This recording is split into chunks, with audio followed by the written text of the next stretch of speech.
So guys, we'll be starting with the most basic thing. How do I stay in Oriental dance? What is the basic position?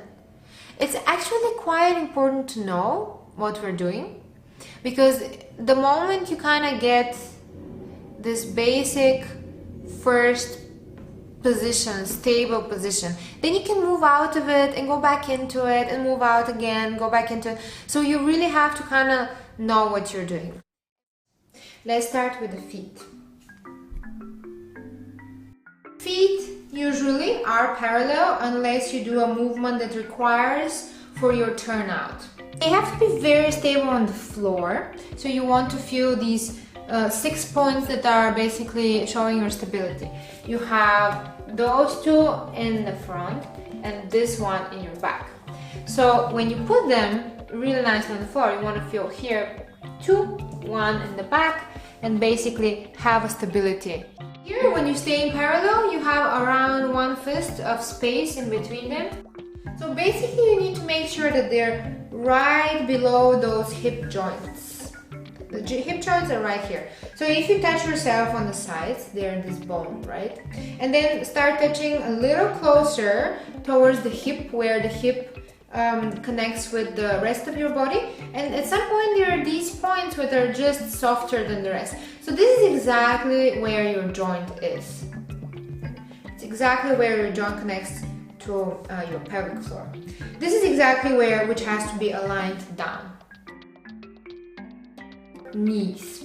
The knees have to be bent. This is a very heavy dance. You don't want to be up like in ballet. You want to be low. You want to be heavy on the floor. So you really have to bend those knees in order to actually be able to do all the moves. Now look at this.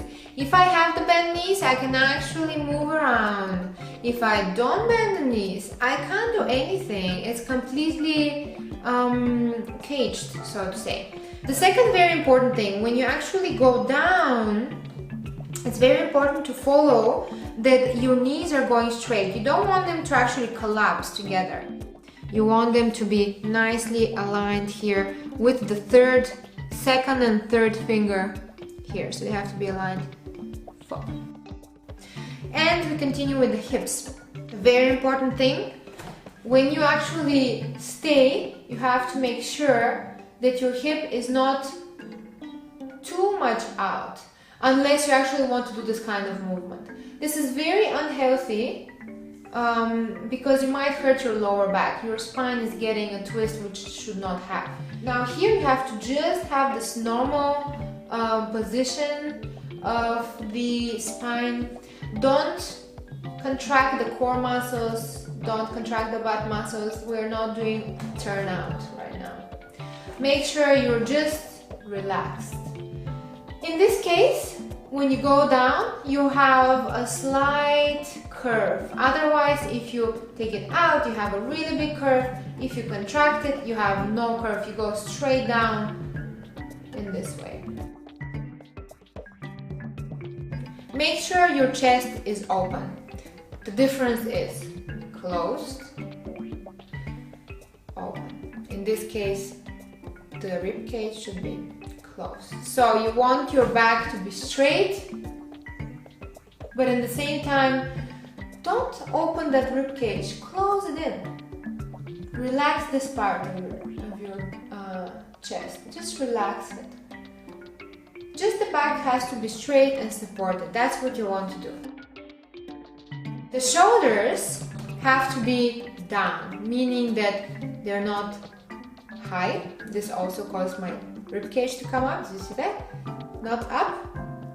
They're relaxed down. They're heavy. And the hands can go on the side. You can have different types of hands here. Now you can have them on the sides. You can have them in the back. This is like touching your butt, but not really. And you can have them in different positions. You can have, for example, you can have them here, you can have them here, and so on. So they can really differ depending on what is the choreography you're doing. Well, that's it. I hope it's clear. Let me know if it's not in the comments. And if you like this video, click that like button. And if you want to continue with me, subscribe. See you next time.